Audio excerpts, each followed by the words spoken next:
Vinesh madam சார்பாக அனைவருக்கும் வணக்கம். வந்து என்ன பார்க்க போறோம்னா குரூப் 2A நான் என்ட்ரி போஸ்ட்டுக்கு வந்து எதற்கு 2 தேர்வுகள், மெயின் எக்ஸாம் வேண்டாம் சிங்கிள் எக்ஸாமே போதுமானது அப்படின்னு சொல்லி தான் நம்ம வந்து டிஎன்பிசிக்கிடும் தமிழக அரசு ஒரு கோரிக்கையாக ரிக்வஸ்ட்டாக வைக்கிறதுக்கான ஒரு வீடியோவாக தான் நம்ம வந்து இதை மேக் பண்ணியிருக்கோம். நிறைய தேர்வுகள் வந்து ரெக்வஸ்ட் பண்ணி கேட்குறாங்க, நான் என்ட்ரி போஸ்ட்டுக்கு எதுக்கு சார் 2 எக்ஸாம், அதுக்காக பேப்பர் வேல்யூஷன் 50,000 பேர் வந்து அட்டன் பண்ணி அது பேப்பர் திருத்தத்துக்கு 2 வருஷம். ஏன்னா 2022 நோட்டிஃபிகேஷன் கொடுத்து ப்ரிலிமினரி எக்ஸாம் வச்சு 2023 மெயின் எக்ஸாம் வச்சு 2024 ரிசல்ட்டை கொடுத்து அதுவும் ஒரு குழப்பமான ரிசல்ட்டை கொடுத்துட்டு ஸோ இப்போ நாங்கள் செலக்ட் இல்லையானு தெரியல, செலக்ட் ஆனவங்க அந்த ரீச்டு வந்தவங்களே கூட பார்த்தீங்கன்னா 1:2.5 ரேஷியோவில் கூப்பிட்டுருக்காங்க. ஸோ அதில் வந்து இப்போ ரீச்டு வந்தவங்களுக்கே வேலை கிடைக்குமா இல்லைன்ற தெரிஞ்சது இன்னும் பல மாதங்கள் ஆகும். ஸோ இந்த மாதிரி சூழ்நிலையில் இருக்கும்போது எதுக்கு நான் என்ட்ரி போஸ்ட்டு 2 தேர்வுகள் அப்படின்றது கேட்குற கேள்வி வந்து சரியான ஒரு கேள்வியாக தான் இருக்குன்றதான் நானும் வந்து பார்க்குறேன்.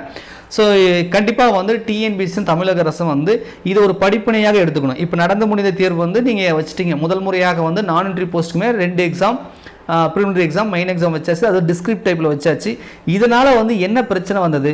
ஸோ ஏகப்பட்ட 50,000 பேர் செலெக்ஷன் பண்ணி அது பேப்பர் திருத்தத்துக்கு 2 வருஷம் வருடக்கணக்காக ஆகி மாணவர்கள்லாம் வந்து ட்விட்டரில் ட்ரெண்ட் பண்ணி ரெக்வஸ்ட் பண்ணி அதை பண்ணி கெட்ட பேர் எடுத்து, ஸோ டிஎன்பிசிக்கும் சரி தமிழக அரசும் ஒரு கெட்ட பேர் தான், ரிசல்ட்டை விடலை டிலே பண்ணுறாங்க அப்படிலாம் சொல்லி இது பண்ணி அதுக்கப்புறம் ஒரு டேட்டை கொடுத்து அதுக்கப்புறம் ரிசல்ட்டை கொடுத்துருக்கீங்க. இந்த ரிஸ்க்கே வேண்டாம் அப்படின்றதான் வந்து எல்லாருடைய ஒட்டுமொத்த ஆலோசனையும் கோரிக்கையாகவும் இருக்குது. என்ன அப்படின்னா இன்டர்வியூ போஸ்ட்டு வேகன்சி குறைவு. ஸோ இன்டர்வியூ போஸ்ட்டுக்கு நீங்கள் ப்ரிலிமினரி எக்ஸாம் மெயின் எக்ஸாம் வச்சுக்கோங்க. ஸோ அவங்களுக்கு டிஸ்கிரிப்ட் டைப்பில் வச்சாலும் ஒன்றும் பிரச்சனை இல்லை.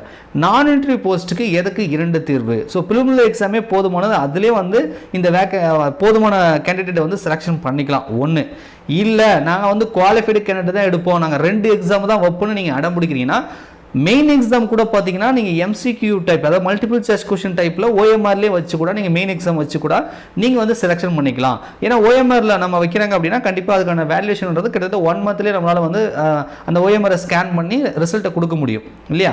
ஸோ அப்போ வந்து குயிக்காக வந்து முடிஞ்சிடும். இது மாதிரி 2 வருஷம் 2.5 வருஷம் 3 வருஷம் ஒரு எக்ஸாமுக்காக வந்து ஒரு தேர்வுகள் வெயிட் பண்ணிட்டு இருக்கிறது, ஒரு ஜாப் கிடைக்குமா கிடைக்காதா, நான் செலக்டாக இல்லையான்னு தெரிஞ்சுக்கிறது, இவ்வளோ வருடக்கணக்கில் வெயிட் பண்ணுறது வந்து கண்டிப்பாக வந்து மன உளைச்சலை ஏற்படுத்தக்கூடிய ஒரு செயலாகும். ஸோ இதை தான் கன்சிடர் பண்ணி ஸோ இதுக்கப்புறம் 2024 வரக்கூடிய குரூப் 2A தேர்வில் குரூப் 2க்கு வந்து 2 எக்ஸாம் இருந்துட்டு போகுது. ஆனால் நான் என்ட்ரி போஸ்ட்டுக்கு வந்து சிங்கிள் எக்ஸாமாக வைங்க, இல்லை அப்படின்னா மெயின் எக்ஸாமையும் வந்து எம்சிக்யூ டைப்பில் வைங்க அப்படின்றதான் வந்து தேர்வுகளோட ஒட்டுமொத்த கோரிக்கையாக இருக்குது. ஸோ என்ன பண்ண போகிறாங்க அப்படின்றத பொறுத்து வந்து பார்ப்போம். இருந்தாலும் நம்ம சைடில் நம்ம வந்து சோசியல் மீடியா இதை பற்றி நம்ம பேசும்போது நிறைய பேர் பேசும்போது கண்டிப்பாக மெயின் ஸ்ட்ரீம், அதாவது மெயின் ஸ்ட்ரீம்னா நம்ம செய்தி சேனல்கள்லாம் இருக்காங்களே அவங்களும் இதை பற்றி பேசினாங்க அப்படின்னா கண்டிப்பாக வந்து அரசு டிஎன்பிசிலாம் வந்து இதை பற்றி அவங்களும் அவங்களோட பார்வைக்கு சென்று அவங்களும் ஆலோசனை பண்ணுறதுக்கு வாய்ப்பு இருக்குது. ஏன்னா இது ஒரு படிப்படியாக எடுத்துக்கணும். இவ்வளோ வருடக்கணக்காக ஆகுது. ஸோ நம்ம மெயின் எக்ஸாம் டிஸ்கிரிப்ட் டைப்பில் வச்சோம்னா இவ்வளோ டிலே ஆகுது, ரிசல்ட் கொடுக்க முடியல, பேப்பர் வேல்யூஷன் பண்ண முடியல. ஸோ எதுக்கு இந்த ரிஸ்க்கு? ஸோ இந்த இப்போ இருக்கக்கூடிய நடைமுறை இதுக்கு ஏற்ற மாதிரி நாமளும் மாறிக்கலாம். ஏன்னா இது வந்து ஃபஸ்ட் டைம் டிஎன்பிசி வந்து டெஸ்ட் பண்ண மாதிரி தான் இது. ஆனால் இதுக்கு முன்னாடியே எஸ்எஸ்சி பேங்க் எக்ஸாம்லாம் பார்த்தீங்கன்னா ப்ரிலிமினரி எக்ஸாம் மெயின் எக்ஸாம் இருக்குது. ஸோ மெயின் எக்ஸாம் கூட அவங்க என்ன பண்ணுறாங்க எம்சிக்யூ டைப்பில் வச்சு அவங்க செலெக்ஷன் பண்ணிக்கிறாங்க. ஸோ அதே மாதிரி வந்து நான் என்ட்ரி போஸ்ட்டுக்கு வந்து இவங்க மெயின் எக்ஸாம் வைக்கிறதுன்னு முடிவு பண்ணாங்கன்னா அது எம்சிக்யூ டைப்பில் வச்சு கூட செலெக்ஷன் பண்ணிக்கலாம். ஸோ சிலபஸ் கொஞ்சம் வேரி பண்ணலாம், அல்லது கொஸ்டின் வந்து இன்னும் கொஞ்சம் டிஃபிகல்ட் பண்ணி கூட வந்து மெயின் எக்ஸாம் வச்சு பண்ணிக்கலாம். ஆனால் டிஸ்கிரிப்ட் டைப்பில் 2 தேர்வுகள் வைக்கிறதுன்றது தேவையில்லாத ஒரு வீண் வேலை, கால விரயம், மாணவர்களுக்கும் மன உளைச்சலை ஏற்படுத்தக்கூடிய ஒரு விஷயம். 2 வருஷம் வீணாக போச்சுன்னு சொல்லி நிறைய பேர் வந்து புலம்பிட்டு இருக்காங்க. இப்போ ரீச்டுன்னு வந்தவங்களுமே வந்து 1:2.5ன்றதெல்லாம் எனக்கு வேலை கிடைக்குமா கிடைக்காதா, எப்போ இவங்க வந்து கவுன்சிலிங் கூப்பிடுவாங்க, எப்போ சர்டிஃபிகேட் ரெஜிஸ்ட்ரேஷன் பண்ணுவாங்க, எப்போ நான் செலக்டாக இல்லையா நான் தெரிஞ்சுக்கிறது, இதுக்கு எத்தனை மாதம் ஆகும், இடையில வேறு எலெக்ஷன் வருது அப்படின்ற மாதிரி புலம்பிட்டு இருக்காங்க. ரைட்டா? ஸோ பார்ப்போம் என்ன பண்ண போகிறாங்கன்னு. ஸோ எல்லாருமே நம்ம ரெக்வஸ்ட் பண்ணி கேட்போம். கண்டிப்பாக 2024 வந்து இந்த நான் என்ட்ரி போஸ்ட்டு மட்டும் சிங்கிள் எக்ஸாமாக வைக்கிட்டோம் அப்படின்றதான் ஒட்டுமொத்த கோரிக்கையாகவும் இருக்குது. ஸோ இப்போ நான் என்ட்ரி போஸ்ட்டுக்கு எப்போ சார் செலெக்ஷன் லிஸ்ட் கொடுப்பாங்க அப்படின்னா இன்டர்வியூ போஸ்ட் ஒட்டுமொத்த ப்ராசஸ் கம்ப்ளீட் ஆனதுக்கப்புறம் தான் கொடுப்பாங்க.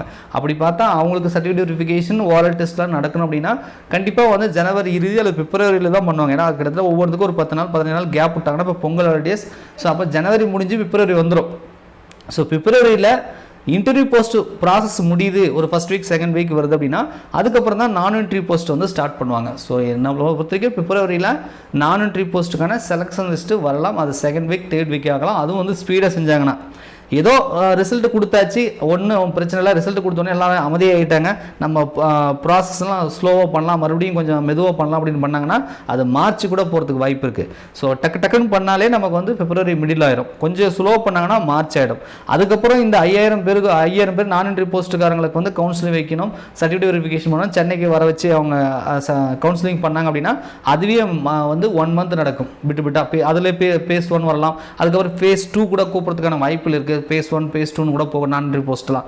ஸோ அதுவே மாத கணக்கில் ஆகும். அப்படின்றதுனால இது கொஞ்சம் நம்ம சொல்கிறதுக்கு வந்து கஷ்டம் தான். பட் இருந்தாலும் கூட இப்போதைக்கு உங்களுக்கு ரீச்னு வந்திருக்கு, நீங்கள் சர்டிஃபிகேட் வெரிஃபிகேஷனுக்கு எலிஜிபிள் ஆகிருக்கீங்க, அவ்வளோதான். ஸோ அதுக்கப்புறம் வந்து நீங்கள் பிப்ரவரி வரைக்கும் வெயிட் பண்ணி தான் ஆகணும். பிப்ரவரியில் உங்களுக்கு செலெக்ஷன் லிஸ்ட்டு வரும். அதுக்கப்புறம் நான் என்ட்ரி போஸ்ட் முடிச்ச உடனே அவங்க என்ன பண்ண போகிறாங்கன்னா மார்க் வந்து நாங்கள் கொடுக்குறோன்ற மாதிரிலாம் வந்து சொல்லியிருக்காங்க. ஸோ என்னென்ன ரேங்க் பொசிஷனில் இருக்காங்க மார்க்லாம் நமக்கு அதுக்கப்புறம் தான் வரும். ஸோ அதை நம்ம பொறுத்து பார்க்கலாம். ஸோ தேர்வுகளோட கோரிக்கை, மாணவர்கள் கோரிக்கைக்காக தான் இந்த விட நாங்கள் மேக் பண்ணோம். நீங்கள் என்ன நினைக்கிறீங்க?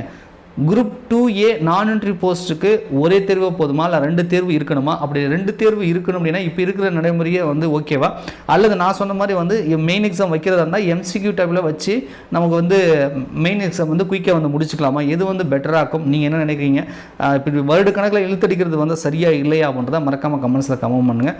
உங்களுடைய ஆலோசனைகளும் நமக்கு வந்து கமெண்ட்ஸில் போட்டிங்க அப்படின்னா நிறைய பேர் வந்து நம்ம சேனலில் ஃபாலோ பண்ணுறாங்க. நம்மள மாதிரி நிறைய அகாடமி யூடியூப் சேனல்லாம் வந்து இதை பற்றி பேசும்போது நிச்சயமாக ஒரு மாற்றம் 2024 வரும்னு சொல்லி நாமளும் நம்புகிறோம். நன்றி, வணக்கம்.